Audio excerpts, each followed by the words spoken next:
This is your English poem number 5, The Ball Poem, written by John Berryman. Let's have an introduction about the poet first. John Berryman was an American poet and scholar.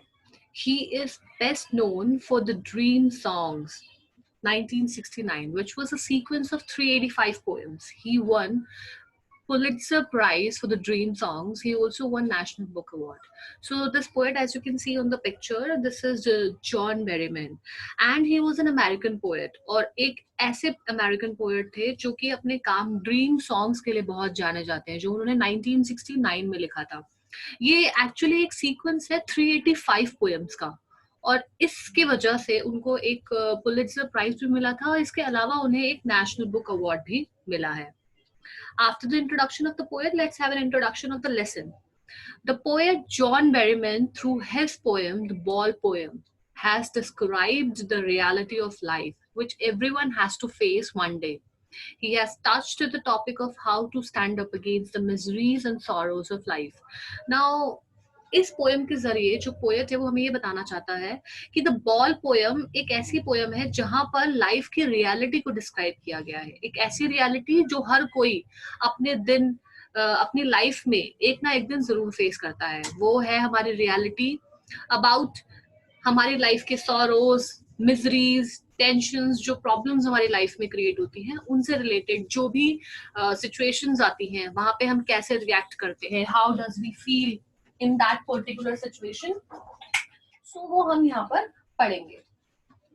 And so let's move forward with the next first stanza of the poem. As you can see, what is the boy now who has lost his ball? What is he to do? I saw it go merrily bouncing down the streets, and then merrily over there it is in the water. Now as you can see, this is a picture of the boy जिसके हाथ में एक ball है, और अब इस boy की पास जो बॉल है वो इसने खो दी है.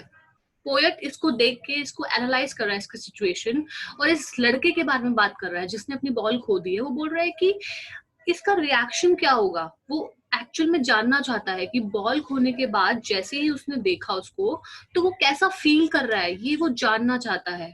और उसने क्या देखा कि बॉल तो खो गई है. बॉल को उसने वहां से जाते हुए भी देखा. मैरिली का हेयर मीनिंग इज चेयरफुल, बहुत ही खुशी खुशी, और बाउंसिंग का मतलब होता है जंपिंग अप एंड डाउन. तो पोएट देखता है कि वो जो बॉल है वो बाउंस करती हुई नीचे स्ट्रीट की तरफ जा रही है, और वहां पे जो नियर बाय वाटर बॉडी है वहां पानी के अंदर वो जाके गिर जाती है. और वो लड़के को भी देख रहा है जिसकी बॉल जो है वहां पर खोई है. तो ही वॉन्ट्स टू नो कि how does the boy is feeling. In the stanza, the literary devices used here is anaphora. Anaphora is आप जब आपके कोई repeated words 2 और 3 lines में बार बार आ रहे हो, तो वहां पे anaphora होता है. Just as you can see, what is the boy, what and merrily bouncing, merrily over, ये सारे words जो what है, merrily, ये बहुत बार repeat हुए 2-3 lines में. So anaphora literary devices is here. Assonance use हुआ है as all o sound. The vowel sound o is very prominent in boy, now, who, lost. Imagery, poetry devices is also there, where the poet is trying to create the image of bouncing down the street, कि जो ball है वो कैसे bounce करते हुए जा रही है. रिपीटेशन भी है यहाँ पर, what जो वर्ड है काफी रिपीट हुआ है यहाँ पे. Now the next stanza is, no use to say, oh, there are other balls. An ultimate shaking grief fixes the boy as he stands rigid, trembling, staring down all his young days into the harbor where his ball went. I would not intrude on him. A dime, another ball is worthless.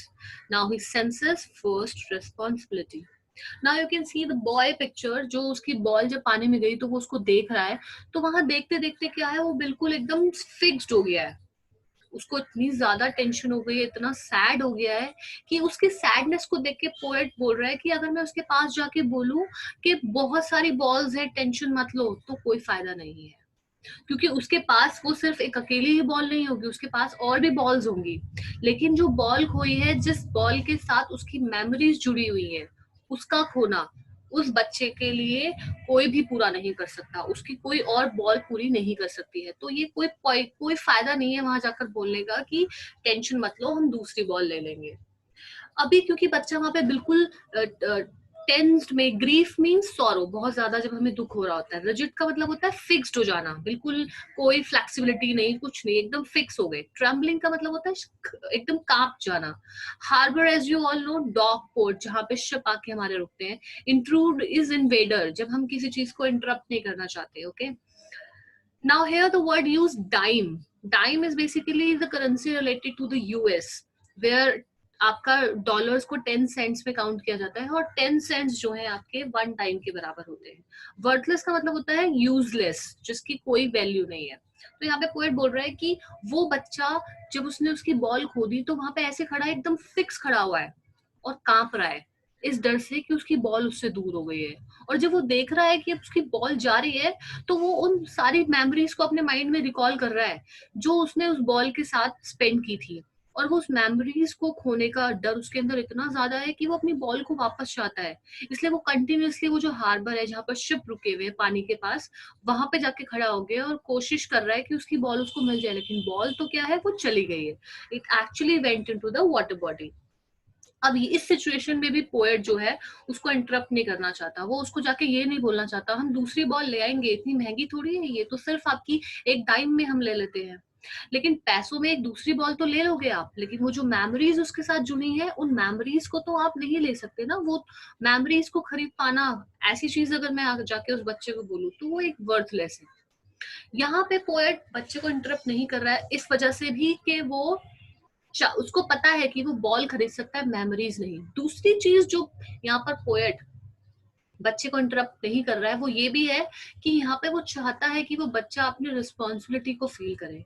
अब यहाँ पे बच्चा क्या है, अपनी first time अपनी responsibility feel कर रहा है, क्योंकि उसने पहली बार अपनी लाइफ में कोई चीज खोई है। और उस पहली चीज को खोने की जो फीलिंग होती है, उस फीलिंग से उस बच्चे को एहसास हो रहा है कि ये उसकी रिस्पॉन्सिबिलिटी थी कि उसको उस बॉल का ध्यान रखना था, उसको खोने नहीं देना था।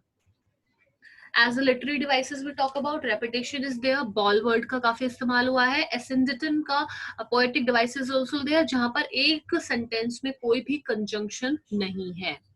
Okay, now let's take the next stanza. In a world of possessions, people will take balls. Balls will be lost always, little boy, and no one buys a ball back. Money is external. He's learning well behind his desperate eyes the epistemology of loss, how to stand up, knowing what every man must know one day know, and most know many days how to stand up. Now here the meaning possession is ownership, किसी चीज का मालिक होना, किसी चीज का possession होना। External का मतलब होता है, यहाँ पर जो एक्सटर्नल का मतलब यूज किया गया, एक्सटर्नल मनी, मनी को एक्सटर्नल बोला गया, यानी ऐसी चीजें जिनके साथ हमारी फीलिंग्स नहीं जुड़ी होती है। पैसा हमारी इंटरनल नहीं है, इंटरनल क्या है, हमारी फीलिंग्स है, लेकिन पैसा एक्सटर्नल है। डेस्परेट का मतलब है यहाँ पर होपलेस, उसकी जो आंखें हैं वो उनमें कोई भी आशा नजर नहीं आ रही है। एपिस्टेमोलॉजी मींस हियर इज के किसी चीज की नॉलेज होना। तो एपिस्टेमोलॉजी ऑफ लॉस कैसे हुआ है, उसे उसे ऐसे हुआ है कि लॉस होने की नॉलेज उसको मिल गई है, उसका एहसास उसको हो गया है। ओके, सो अब हम इस स्टैंजा की मीनिंग समझने की कोशिश करते हैं। वो पॉइंट बोल रहा है कि ऐसे वर्ल्ड में जहाँ पे सारी चीजें मेटेरियलिस्टिक है, इन अ वर्ल्ड ऑफ पोसेशन का मतलब है एक ऐसे वर्ल्ड में हम लोग रह रहे हैं जहाँ पे सारी चीजें मेटेरियलिस्टिक है, हम इंटरनल चीजों पे काम नहीं कर रहे हैं, हम अंदर की खुशी में काम नहीं कर रहे हैं। हमारी खुशी कहाँ पर है, पोसेशन में, गाड़ी हमारी है, घर हमारा है, पैसा हमारा है। सो हम ऐसे वर्ल्ड में रह रहे हैं। तो बोल रहे हैं ऐसे वर्ल्ड में जाके जो लोग हैं वो क्या करेंगे, बॉल्स को लेंगे, बॉल्स आएंगी, खोएंगी, मिलेंगी। अब बॉल से मतलब यहाँ पे सिर्फ बॉल ही नहीं है, वो सारी चीजें हैं जो मटेरियलिस्टिक है, चाहे वो आपका पेन हो, पेंसिल हो, आपका कोई भी फेवरेट टॉय हो, ठीक है, कोई भी चीज जो आपकी अपनी है। तो वो चीजें क्या है, आपको मिलेंगी और वो चीजें एक ना एक दिन जरूर खोएंगी। तो ये चीजें वो बच्चे को बोल रहा है कि लिटिल बॉय, चीजें तो खोती रहती हैं, और जो चीजें खो गई उसको आप वापस नहीं ले सकते। कि मनी क्या है, एक एक्सटर्नल चीज है, एक ऐसी चीज है जिससे आप कोई सामान तो ले सकते हो लेकिन आप कोई फीलिंग्स नहीं खरीद सकते। तो यहाँ पर एक ऐसा फेज आ गया है उस लड़के के सामने जहां पर वो सीख रहा है। वो क्या सीख रहा है कि चीजों को खोने का एहसास क्या होता है। और जो उसकी आंखें हैं ना वो होपलेस हो चुकी हैं, और उसको अपनी लाइफ की इस रियलिटी को देखते देखते now he is feeling so sad कि उसकी आंखें डेस्परेट हो चुकी है, होपलेस हो चुकी है, क्योंकि उसको कोई आशा नहीं है कि उसकी बॉल वापस आएगी। और ये जो खोने की जो नॉलेज है, एपिस्टेमोलॉजी ऑफ लॉस मतलब किसी चीज को खोने की जो नॉलेज है, उसमें उसने सीखा है कि कैसे उसको खड़ा होना है, कैसे उसको स्टैंड लेना है, और उस स्टैंड में उसको क्या करना है, अपनी सिचुएशन से बाहर आने को सीखना है।